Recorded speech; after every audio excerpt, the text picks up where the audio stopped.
Olá, pessoal. Mais uma vez estamos aqui na Fraternidade Francisco de Assis, Casa de Bezerra de Menezes. E é com muita alegria que eu estou aqui para dividir com vocês esse estudo, essa troca de conhecimento, essa oportunidade de trabalhar aqui pertinho do Cristo. Então, para tanto, vamos começar com a prece, vamos pedir ajuda, né, aos nossos amigos espirituais, para que tudo transcorra de acordo com a vontade da divina consciência maior, que nos dirige e nos rege, né? Amigos espirituais, mais uma vez estamos aqui e pedimos a inspiração dos nossos guias, pedimos a presença de Jesus, Maria, toda a egrégora, né, da casa junto conosco para realizar esse trabalho. Que seja feita a vontade de Deus, hoje e sempre, graças a Deus. Então, meus irmãos, vamos começar o nosso trabalho. Vamos falar das mentalizações, exercícios, né, que são feitos na nossa casa de concentração. Cada mês nós trabalhamos com um triângulo e trabalhamos com a visualização desse triângulo no chakra frontal para desenvolver potencialidades que vivem em nós, que são inerentes ao nosso ser, mas muitas das vezes deixamos adormecidas, esquecidas. Então, a visualização desses triângulos, esse exercício de concentração, ele é muito útil para despertar o que já habita em nós. Porque quando viemos para esse planeta, já viemos com todas essas potências latentes, porque somos filhos dele, né? Somos feitos por ele, por Deus. E ele não nos deixaria sós aqui, sem ter essas possibilidades de vencer a batalha, né? Então, a recomendação desse mês é o trabalho com triângulo vermelho, tá bom? Então, é visualizar esse triângulo na altura do seu chakra frontal. Você pode fazer de olhos abertos, de olhos fechados. Depende de como você conseguir melhor visualizar esse triângulo. E vamos entender um pouquinho melhor para que ele serve. Controle do pensamento. Quem não precisa, né? Muitas das vezes deixamos nosso pensamento vagar e perdemos esse controle, essa autorregulação, porque pensar várias coisas, todos nós pensamos. O nosso pensamento, né, não para, é o tempo todo. Mas a questão é, onde eu vou fixar o meu pensamento? Essa que é a questão. Onde eu escolho fixar o meu pensamento? E esse triângulo, ele vai trabalhar isso, esse controle, essa força. Hoje nós vamos falar de força, e o vermelho, ele nos traz isso. Essa força para a batalha, a coragem de seguir em frente. Vamos recorrer também ao livro da Narci, Guia Terapêutico, em que ela fala um pouquinho do vermelho, né? Para que serve o vermelho? É altamente energético e revigorante. Representa o tempo presente e estimula a combatividade. Então, a gente vai daqui a pouquinho ler o Bhagavad, que é o livro que fala a respeito da luta, da batalha, que é a nossa vida do dia a dia, né? Todos nós precisamos ir à luta. E o vermelho seria uma cor que estimularia, nos daria o ânimo, né? A potência, a força para encarar essa luta com toda a coragem necessária, porque na vida precisamos ter bom ânimo, precisamos botar toda a nossa energia em tudo que fazemos. Não fazer nada mais ou menos de qualquer jeito, e sim com vigor. Então, o vermelho ele vai trazer esse vigor, esse bom ânimo, essa energia psíquica que nos move e nos faz realizar as diversas ações do dia a dia. Então, fica aí as informações para que nós possamos usar o vermelho em situações em que for realmente necessário. Vamos então para o estudo do nosso querido Bhagavan. Para quem ainda não viu na nossa página, né, tem estudo lá separadinho, falando a respeito da introdução ao Bhagavan, alguns estudos a respeito do Bhagavan, história. Então, quem puder dar uma olhadinha na nossa página, vai lá, acompanha, tá bom? Muito importante para a gente entender, porque todo estudo nós precisamos entender por que estamos fazendo esse estudo. né? Não é estudar porque alguém recomendou, mas por quê? Quais são as raízes profundas que me levam a esse estudo? E nesse trabalho, nesse estudo que foi feito aqui, nós falamos a respeito disso. Vamos ao nosso Bhagavad, Mensagem do Mestre. Estamos na página, no caso da medição 106, capítulo 9, Radha Vidya, Radha Guya Yoga, a sublime ciência e o soberano segredo. Já estamos falando desse capítulo há algum tempo, que é um capítulo em que o Krishna se revela completamente para o seu discípulo Arjuna. Krishna representando Deus, a manifestação divina na Terra, e Arjuna representando o aspirante espiritual, aquele que quer crescer, quer evoluir e precisa da ajuda de alguém, de algum mestre. Então, Krishna representa essa voz interior, essa voz crística, essa voz intuitiva que fala conosco, que nos impulsiona. Então, esse capítulo é a respeito disso, a transmissão de conhecimento do mestre para o discípulo, que é uma tradição na antiga Índia, até hoje. Lá eles seguem muito essa vertente. Então, na epígrafe, voltando para o início do capítulo, como nós temos o hábito de fazer, diz o seguinte: há quem tenha verdadeira fé, inabalável esperança e o divino amor, pode ser comunicada a mais sublime ciência e revelado o soberano segredo, que é a presença divina na humanidade. Em tudo há Deus, em todas as criaturas, em todos os seres. Qualquer um de nós pode manifestar essa presença divina. Qual é a condição, segundo o Bhagavad? A verdadeira fé, a inabalável esperança e o divino amor. Então, temos que buscar esse amor dentro de nós, temos que buscar essa fé e temos que buscar essa esperança. E como foi dito aqui no adjetivo, inabalável.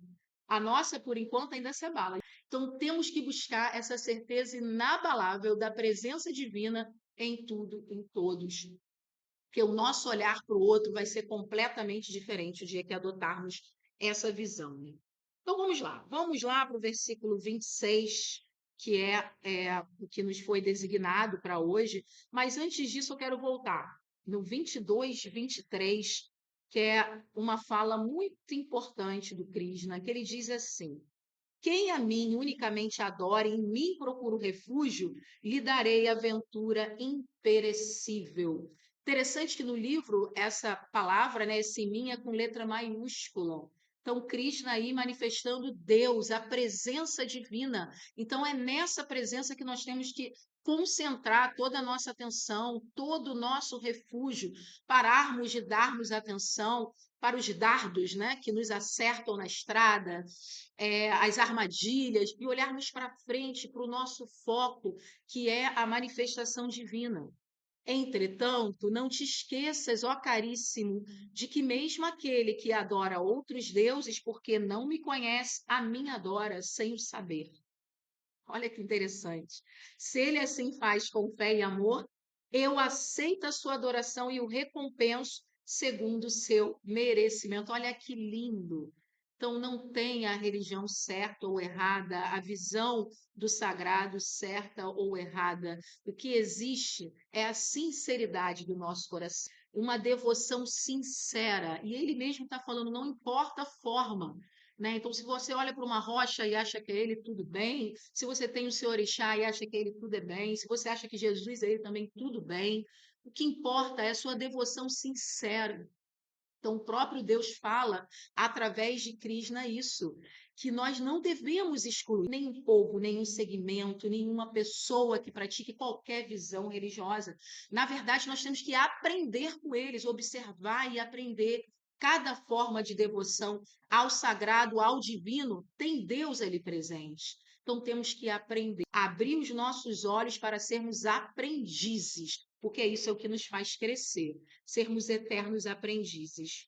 Então, Krishna nos orienta sobre isso. Vamos lá, então, para o versículo 26. Sabe também, ó Arjuna, que eu aceito toda oferenda que se me faça com amor, seja uma folha, uma flor, uma fruta ou apenas gotas de água. Eu não olho o valor da oferenda, mas olho o coração de quem a faz. Que lindíssimo! A gente fica até emocionado e com dificuldade de passar para o próximo versículo. É muito lindo isso. Essas oferendas que são feitas de coração que fazemos para o nosso sagrado, e aí não importa se é algo material, se é uma palavra, se é um mantra, não importa a forma, importa, como ele disse aqui, feita com amor. Então, nunca vamos julgar uma oferenda quando observarmos nas ruas.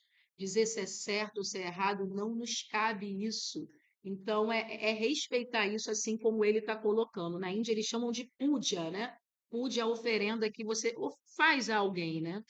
Com amor, com devoção. Depois vamos para o item 27.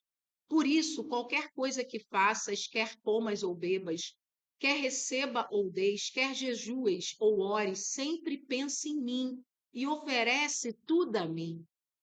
Então é muito lindo esse jogo, né, divino, que ele está sempre, Deus está sempre por trás de tudo, nos observando, nos olhando, está presente em tudo. E às vezes nós esquecemos nas mínimas coisas a presença divina, né? Aquele momento de lavar a louça, de fazer nossa cama, de alimentar os animais, molhar as plantas, Deus está ali te observando.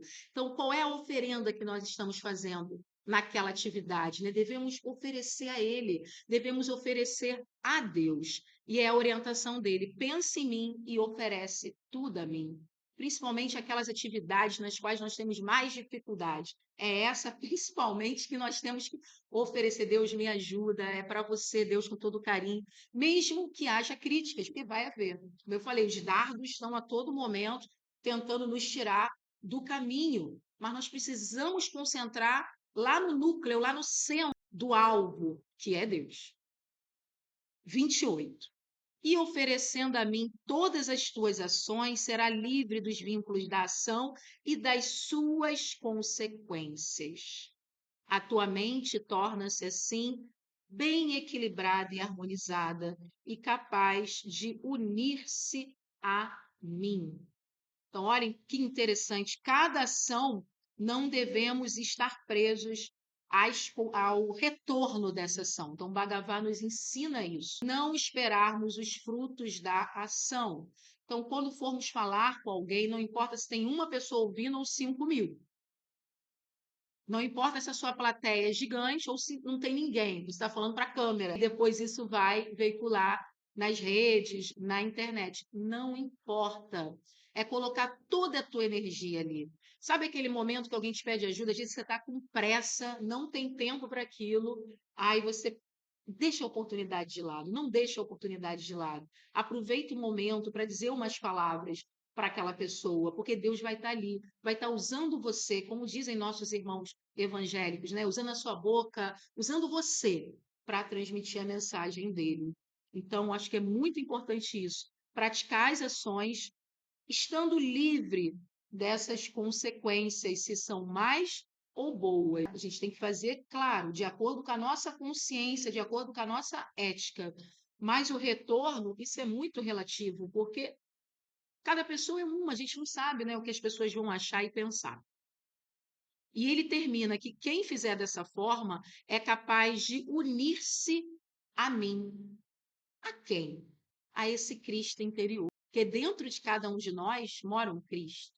Nós temos essa centelha divina. E quando praticamos essas ações com sinceridade, livre do apego, desse retorno, nós vamos estar nos unindo, nós vamos estar atingindo o principal objetivo do yoga, que é a conexão. Isso é ser yogi, é buscar a conexão com o divino, com o sagrado. E esse livro nos ensina isso. Tá bem, meus irmãos? Então fica essa linda mensagem aí do Bhagavad, que possamos colocar toda a nossa emoção, todo o nosso sentimento em tudo que fizermos. Não vamos fazer nada de má vontade, vamos fazer tudo entregando a Deus. Ele sabe quais são os frutos necessários para cada um de nós e quando estaremos prontos para colher. Porque às vezes não estamos prontos ainda para colher. Se formos colher nesse momento, vai gerar vaidade, vai atrapalhar o nosso caminho. Então, às vezes, não é o momento de colher. Vamos deixar para colher no outro momento, quando estivermos prontos. Tá bom? Então, vamos seguir. Vamos para o livro Mediunidade e Médiuns, da Narci Castro de Souza, que é o livro que usamos como nossa orientação aqui para o trabalho mediúnico da nossa casa. E estamos falando de incorporação já há algumas semanas, falando dessa tipologia de trabalho mediúnico e todos os seus desdobramentos. É um item grande que requer responsabilidade, atenção, consciência da ação, do que se está fazendo, e profundidade na análise, no estudo. Então, vamos fazer a pergunta 14, que é a seguinte: quando um médium estará apto a participar de uma reunião de desobsessão? Pergunta interessante para a gente pensar. Em que momento o médium já está frequentando a casa? Em que momento que ele vai estar pronto para esse trabalho específico? Então, vem a resposta. Estará apto após um período de trabalho em outras reuniões da casa. Eu grifei essa outras para a gente pensar nas reuniões. Tais como, por exemplo, a aplicação de passes. Deverá também apresentar condições físicas e psicológicas adequadas a essa tarefa. Então, ele tem que estar com um estado psicológico, emocional, físico razoável. Claro, 100% nenhum de nós está. Não é à toa que existe no planeta psicólogo, psiquiatra, que nós precisamos da ajuda desses profissionais. Então, 100% ninguém vai estar. Mas precisa estar numa condição razoável, não numa condição de profundo desequilíbrio. Eu destaco aqui as outras reuniões da casa. E eu gostaria de falar com vocês sobre o Evangelho. O Evangelho, o estudo do Evangelho é fundamental, gente. Não só o estudo do Evangelho, mas todo estudo que vai despertar o autoconhecimento.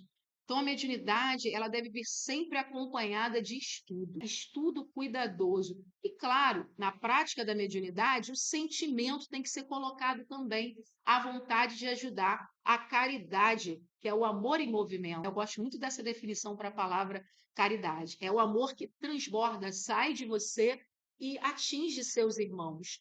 Como você atinge isso? Claro que é com a prática, com o tempo, cada vez você vai se aperfeiçoando, nunca ninguém vai estar pronto 100%, todos nós estamos aprendendo. E cada reunião é uma, né?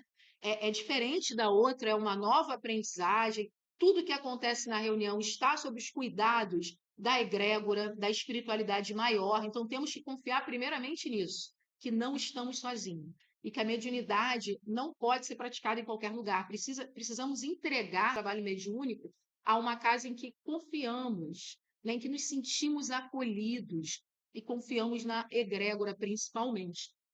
Então, essas outras reuniões da casa, eu vou destacar aqui para vocês o Evangelho e estudos de autoconhecimento. São fundamentais para o nosso aprimoramento. As terapias que nós fazemos são extremamente importantes, nos ajudam muito, muito mesmo, mas a maior terapia que podemos fazer por nós mesmos é nos melhorar, é nos reformarmos. E isso, o Evangelho, é uma grande ajuda para a gente. Os ensinamentos de Jesus nos ajudam profundamente. E só esses ensinamentos podem nos proporcionar a definitiva autocura de que precisamos. Por isso que ele falou: eu sou o caminho, a verdade e a vida. Ninguém vai ao Pai senão por mim. Não é a personalidade de Jesus, é o ensino de Jesus. Porque o ensino de Jesus é universal. Ele não pertence aos cristãos. Ele precisa chegar no mundo todo. E chega através de várias religiões. O Cristo se comunica. Então, precisamos nos debruçarmos sobre o Evangelho, frequentar as reuniões de estudo da casa e também fazer o culto do Evangelho do lar na nossa casa para nos blindarmos com a força do Evangelho. Pergunta 15. É natural o médium de desobsessão só incorporar espíritos sofredores? Não é importante que o guia do médium incorpore para descarregá-lo de energias negativas ou miasmas de sua aura?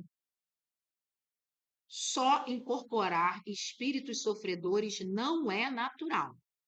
É de suma importância que sempre, após a manifestação do espírito obsessor, o guia do médium proceda à limpeza da aura. O dirigente da reunião poderá evocar o guia do médium solicitando que este se concentre para tal. Então, é importante o médium, durante todo o trabalho, ele dá a passagem para o espírito sofredor, mas ele também precisa estar firme com o seu mentor, né? Precisa trabalhar em parceria com o seu mentor, permitir-se sofrer a influência dele. Isso é muito importante. Então, após o trabalho com os espíritos que estão, né, numa dificuldade, em sofrimento, é importante a vinda desse mentor para blindar, limpar a aura do médium que fica ali com a presença, com as impressões daquele sofrimento, daquela dor, daquele ódio. Então, não é para voltar para casa assim. E aqui a orientação é que o dirigente da reunião, que deve ser uma pessoa experiente, que conheça bem a mediunidade, ele tem que chamar esse mentor, caso o médium não consiga sentir a presença dele. Nem sempre o mentor vai incorporar ali no médium. Então, ele pode agir de forma intuitiva, falar nos ouvidos dele, você pode sentir a presença dele. Então, é muito importante treinar a sentir essa presença. Ela vai ser importante justamente nesses momentos em que estamos desestabilizados e precisando trabalhar com espíritos com uma baixa vibração. Que muitas das vezes essa baixa vibração é próxima da nossa. Então, o que acontece? O mentor é mais elevado. Então, ele vai nos ajudar a elevar e sair daquela vibração que ainda se conecta conosco. Tá bom? Vamos, então, para a terceira e última obra de hoje, que é essa: Projetando Luz, um guia de aprendizado espiritual. Essa importante obra da Nasci, que resume muito do trabalho que é feito aqui. Então, nós estamos falando de cromoterapia, de cores, a importância das cores. E hoje falaremos também dos chakras. O que são chakras, né? Antes da gente começar a falar a respeito disso, né? São centros de força. Alguns médios que são videntes dizem que tem a semelhança de um pratinho, se fossem pratinhos circulares aqui, como vocês estão vendo, nessa direção do nosso corpo, e fica no duplo etérico, nos acompanha durante a nossa vida, sendo canais de conexão que vão conseguir levar ao fluido vital, a energia da vida para todo o corpo. E não só isso, os pensamentos e as emoções, eles fluem por todo o nosso corpo, né? E é com a ajuda desses centros de força que isso acontece. Por isso que é tão importante pensarmos também nas cores relacionadas a esses centros de força, já que eles são fundamentais nas nossas vidas.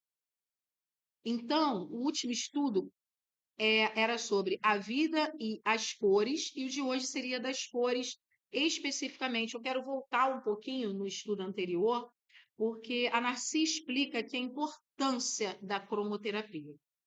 E eu gostaria de voltar, né? Acho muito importante a gente voltar. Ela fala que devemos observar a vida. Olha o sol, olha a vegetação, os pássaros, as borboletas. Ela diz assim: tudo que nos cerca é um concerto de cores. Meditemos por que o Pai coloriu o mundo, já que o mundo é criação dele. Esse é o melhor argumento, né, para estudar a cromoterapia. É olhar em volta. Não é ninguém que está falando o que você deve fazer, isso é só olhar e experienciar. E ela diz ainda: teria sido um capricho com única finalidade de oferecer um mundo multicolor a seus filhos? Ou essas cores que nos cercam encerram um motivo maior que ainda está oculta à maioria dos homens, né? Então, a maioria dos homens não percebe a importância. Mas já imaginaram se a vegetação fosse toda preta? Marrom? Então, como nós precisamos, não nada contra essas cores, mas como nós precisamos da diversidade das cores. Como a natureza é colorida. E também vamos perceber como o verde está presente, está muito presente na parte da terra onde vivemos. Por que será, né? Verde representando o equilíbrio.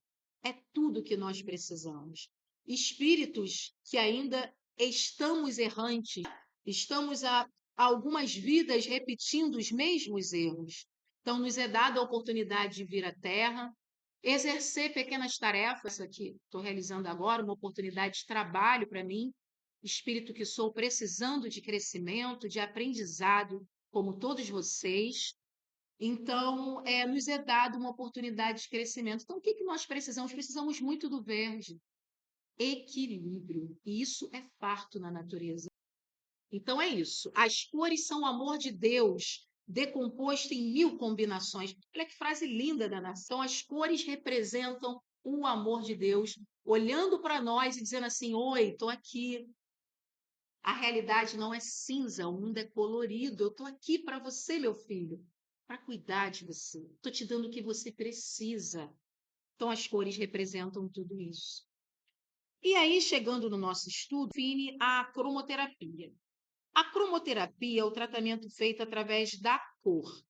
Pode ser realizado por emprego de focos de luz colorida, por vidraças coloridas, através das quais a luz do sol atravesse, e por irradiações mentais. Então, tem várias formas de se aplicar a cromoterapia. Por lâmpadas, utilizamos aqui muito na casa, tá?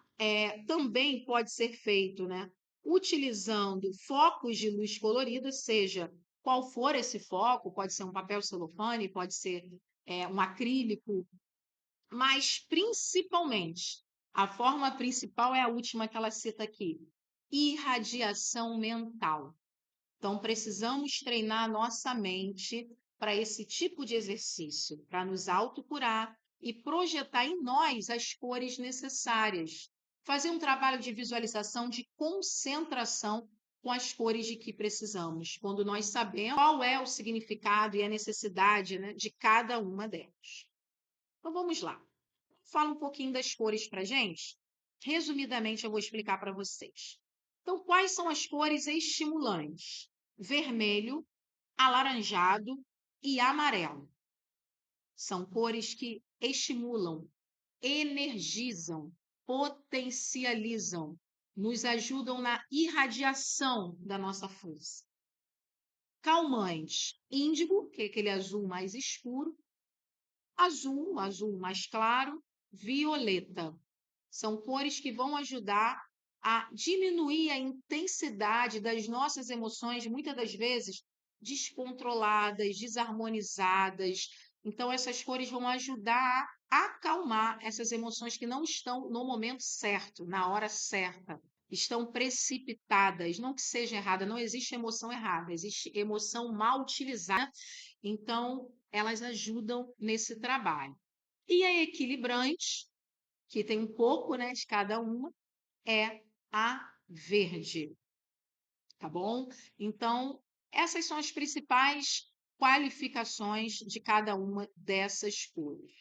Então, vamos para as cores de estímulo aos chakras e como é feito esse trabalho de cromoterapia aqui na nossa casa, como a gente interpreta, né, esse trabalho de cromo e a necessidade de cada chakra.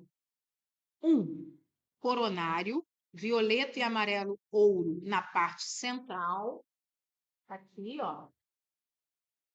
Tá bem aqui em cima, no topo da cabeça.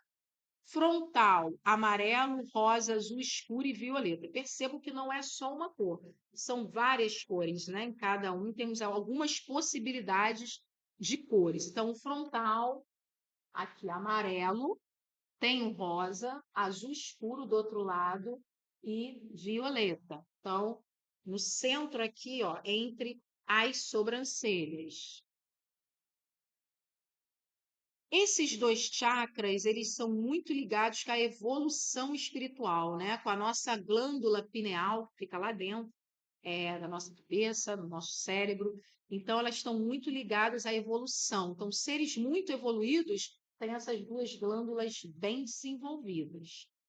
Depois, laríngeo, tá aqui, ó, direção da garganta, tireoide, paratireoide. Quais são as cores? Azul e violeta. Facilitam o trabalho da livre expressão, né? Que é o laríngeo. Cardíaco, na direção aqui do peito, do coração. Estão percebendo umas gotinhas douradas, né? Então, o amarelo dourado o trabalho que pode ser feito para ativar esse chakra, ativar a nossa centelha divina, energizar toda a circulação do nosso corpo, vem do coração, e o amarelo é uma cor que potencializa, né? Então, por isso a opção de trabalhar com o amarelo no cardíaco, esse chakra tão importante que guarda a nossa centelha divina, né? O nosso Cristo interior. Então, é através dele que nós vamos potencializar aqui nessa casa, nós fazemos pelo menos esse tipo de trabalho. E o umbilical, o verde, tá? Tá aqui, esse aqui é o esplênico, aqui é um umbilical, que é o verde. Percebam que além do verde, ele tem também um avermelhado, né? Um avermelhado bem fraquinho, bem menos fraco, quer dizer, bem mais fraco que esse primeiro aqui. Então, a gente percebe que ele tem mais de uma cor, mas a cor também trabalhada aqui na casa é o verde. Então, esses três chakras, o laríngeo, o cardíaco e o umbilical, eles estão muito relacionados também com a nossa personalidade, com a forma como a gente se manifesta no mundo, com o nosso ego, né? Por isso também que é interessante pensar no verde aqui no umbilical para dar uma equilibrada, né? Nesse ego, nesse trabalho, e o amarelo aqui para potencializar a nossa capacidade de amar também, né? De usar isso que foi falado no Bhagavad, que é praticar as ações com amor, com energia, sim, mas não é qualquer energia, é energia amorosa, energia divina. É nesse sentido que nós fazemos essa escolha na cromoterapia da casa. Depois temos o esplênico é um chakra que recebe, distribui, né? Então, ele é um distribuidor, que é o branco, tá aqui, ó, tem várias cores nele, mas o branco é a cor que nós utilizamos. Depois, o sacro é o vermelho alaranjado, que é esse aqui, ó. Ele está relacionado com as gônadas. Então, gente, então vamos para esse último chakra, que é o chakra básico, tá? A cor utilizada aqui na casa é o vermelho, como vocês podem ver aqui, né, na figura. O vermelho é bem forte, o laranja está um pouco alaranjado, mas o vermelho é um vermelho bem forte mesmo, purpurinado. E por que o vermelho? A cor da força, fica na base da nossa coluna vertebral. Então, é dali que a força surge e se espalha por todo o corpo, né? Visto também como a Kundalini, a força da terra, o fogo serpentino, vem da terra.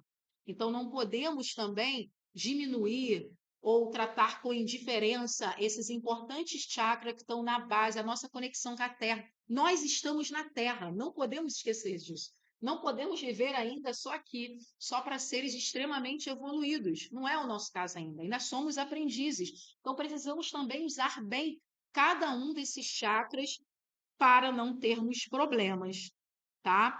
E ela orienta também para o sistema neurocerebral o rosa purpuríneo, para todo o sistema neurocerebral que vai em todo o corpo.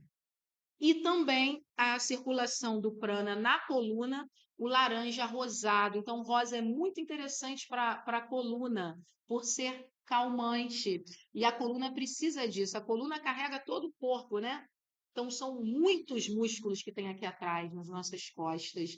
Então, muitas possibilidades de lesão, de problema. Então, é interessante sempre trabalhar o rosa na coluna para buscar aí essa calma, essa tranquilidade, evitar tensões em músculos específicos, nos discos. Então, o rosa vai ajudar muito nesse sentido físico mesmo. Porque sem a coluna nós não fazemos nada, né? Precisamos muito da coluna para estarmos de pé, para realizarmos o nosso trabalho. Então, vamos trabalhar também a cor rosa na coluna. E é isso. Temos aqui também formas de atenuar, porque primeiro eu falei das cores que estimulam as potencialidades do chakra, mas às vezes há chakras que estão super acelerados, né? Os médios que têm a possibilidade de enxergar, eles dizem isso, que em algumas pessoas o chakra ele gira, né? Devagar, em outras pessoas uma velocidade mediana, em outros muito rápido. Então, essa aceleração, dependendo do estágio evolutivo da criatura, pode não ser boa, pode não ser bom para aquela pessoa, né? Então, quais são essas cores? No caso do sacro, seria o verde alaranjado seria bem interessante para atenuar essas forças. No umbilical, vermelho, e no laríngeo, verde e amarelo. E o que atenua todo o seu corpo? O índigo. Por quê? O índigo é a cor que está veiculada a esse chakra frontal, que é um chakra de comando, é um chakra de supervisão de tudo, do nosso corpo e das nossas até atitudes na Terra. Então, o índigo ele pode ajudar muito, ele pode ajudar nesse controle do pensamento, da ação, né? O vermelho é indicado, mas o índigo ele está aqui nessa parte também. Ele é a cor desse chakra. E por último, temos uma orientação que é a cromoterapia pela água. A água pura, quando está exposta ao sol num recipiente fechado de cristal durante todo o dia, ela fica impregnada de elementos químicos de poderosa ação terapêutica. Então, temos que ter o cuidado de sempre deixar uns centímetros sem preencher com a água. Então, quem quiser receber energias do sol, que naturalmente já vai projetar cores necessárias para cada um de nós, pode deixar um copinho de água em um lugar em que o sol esteja batendo, que ele vai ser fluidificado, energizado com as cores da natureza. Meus irmãos, esse é o estudo de hoje.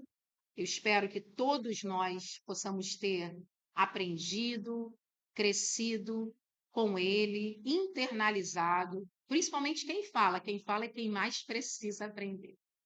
Muito obrigada pela presença de vocês até aqui, que possamos estar juntos em mais estudos. Nos acompanhem, curtam a nossa página, compartilhem, assistam aos outros vídeos dos nossos irmãos, estejam conosco, nos dê essa força. Vamos estar juntos com Cristo também na internet. E é esse o convite da nossa casa. Gratidão, meus irmãos, por tudo. Namastê.